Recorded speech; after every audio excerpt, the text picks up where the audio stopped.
পৃথিবীর সমস্ত লোক সবাই খ্রিস্টান হবে, খ্রিস্টানরা একমাত্র স্বর্গে যাবে, যদি একটা মুসলমান চিন্তা করে না পৃথিবীর সবাই মুসলমান হবে, শুধু মুসলমানরাই সেখানে বেহেশতে যাবে, হিন্দুরা যদি একইভাবে চিন্তা করে, তাহলে তো বিষয়টা হলো না। আমাদের এই পৃথিবীটা ঈশ্বর অপরূপ করে সৃষ্টি করেছেন। আমাদের যা কিছু প্রয়োজন, পবিত্র বাইবেলের সেই সৃষ্টির কাহিনী অনুসারে ঈশ্বর মানুষ সৃষ্টি করার আগেই তার সমস্ত কিছু সৃষ্টি করেছে। ধরেন যীশু খ্রিস্টের জন্মের আগে যারা এসেছিলেন বা তারা কোন ধর্ম পালন করত, তারা কি স্বর্গে তার বেহেশতে যাবে না? যোসেফ এবং মা মারিয়া, যিশুর মাতা এবং পালক পিতা, তারা বিভিন্ন দ্বারে দ্বারে গিয়েছেন, মানুষের কাছে সাহায্য চেয়েছেন। একজন গর্ভবতী মা সন্তান জন্ম দেওয়ার জন্য একটু জায়গা চেয়েছেন, কিন্তু পাননি। এই যে একটা অভিজ্ঞতা, যীশু খ্রিস্ট ঈশ্বর হওয়া সত্ত্বেও তার জন্মের আগেই তিনি সেই অভিজ্ঞতাটা পেয়েছেন। বড়দিনের এই শিক্ষা আমরা প্রতি বছরই তো শিক্ষা নেই, তো সেই শিক্ষা আমরা কতটুকু ধারণ করতে পারি, আমরা সেই শিক্ষায় নিজেকে কিভাবে গড়ব, একটু যদি আপনি আজকের এই সময় একটু ব্যাখ্যা দিতেন। ধন্যবাদ জানাই। পবিত্র বাইবেলের ঈশাইয়ার গ্রন্থে যীশু খ্রিস্টের সম্বন্ধে যে ভবিষ্যৎবাণী প্রবক্তা করেছিলেন, সেখানে সুস্পষ্টভাবে বলা আছে যে যীশু খ্রিস্ট হবেন শান্তিরাজ, তিনি হবেন দয়ার রাজ। এবং এই বড়দিন উৎসবে আমরা সেটাই উদযাপন করি, পালন করি। সত্যি কথা বলতে, আমাদের এই পৃথিবীটা ঈশ্বর অপরূপ করে সৃষ্টি করেছেন। আমাদের যা কিছু প্রয়োজন, পবিত্র বাইবেলের সেই সৃষ্টির কাহিনী অনুসারে ঈশ্বর মানুষ সৃষ্টি করার আগেই তার সমস্ত কিছু সৃষ্টি করেছে।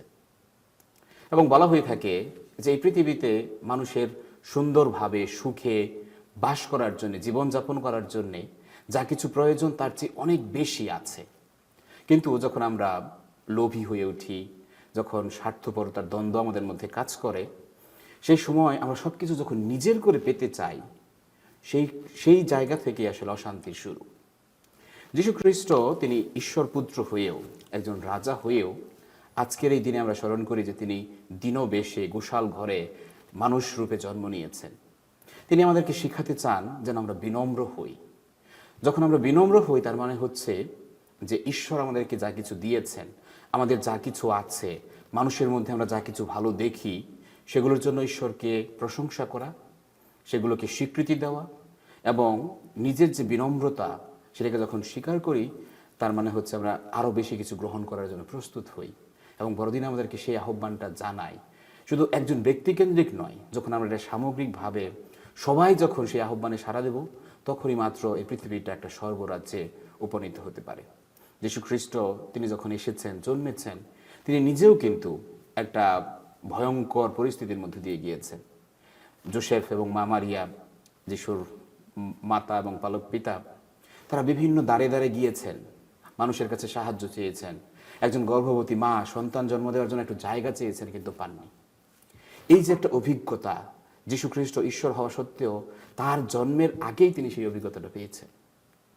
এবং সেই অভিজ্ঞতাটা কিন্তু আমাদের সঙ্গে মিলে, আমাদের প্রাত্যহিক জীবনে আমরা কিন্তু এটা দেখি।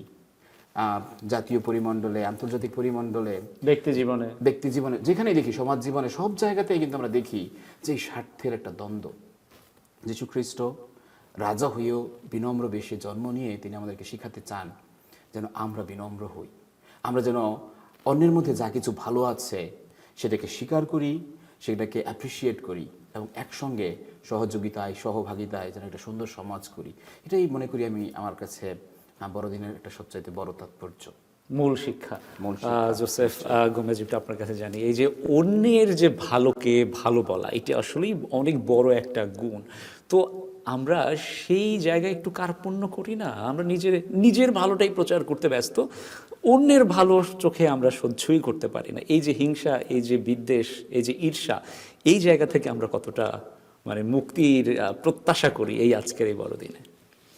ধন্যবাদ। যীশু খ্রিস্টের জন্ম আসলে মানুষের মুক্তির জন্য হয়েছিল।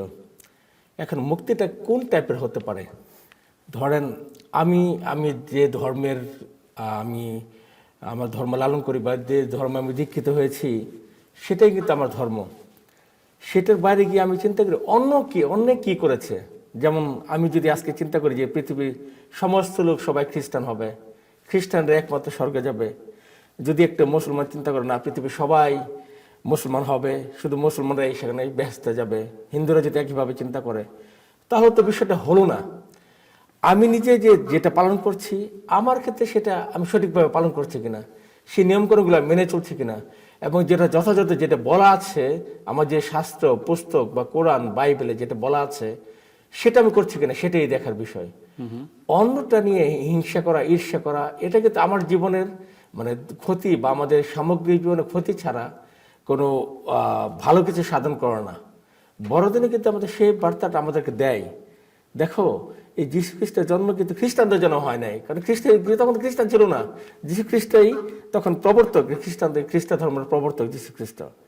উনি কিন্তু সবার জন্য জন্ম নিয়েছেন, কেউ ওনার অনুসারী হয়ে ওনার পথগামী হয়েছেন, ওনাকে স্মরণ করে ওনার জীবন ধারণ করে ওনার সে দেখানোর পথে বা ওনার সুশিক্ষায় শিক্ষিত হয়ে অনেকে জীবন ধারণ করে অনেকে মুক্তি লাভ করা পরিত্রাণ খুঁজেছে।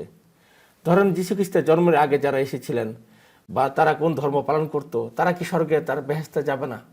সেটা যদি আমরা চিন্তা করি না তারা যাবে না, আমরা যাব, তাহলে তো আমি অন্যের প্রতি হিংসা পরস্তিকতার হয়ে গেলাম। তেমনিভাবে সবার আগে চিন্তা করতে হবে ধর্ম কিন্তু মানুষের জন্য, সবার আগে মানুষত্ব, তাহার উপরে কিন্তু কিছু নাই।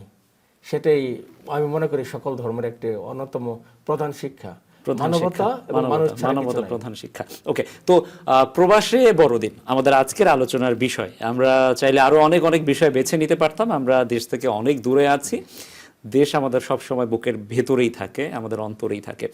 তো দেশ থেকে এত দূরে থেকে আমরা যে আমাদের ধর্মীয় উৎসবগুলো যখন করি, আসলে পরিপূর্ণ যে তৃপ্তি সেটুকু আমরা কতটুকু অর্জন করতে পারি একজন প্রবাসী হিসেবে, আপনার কাছে কি মনে হয়?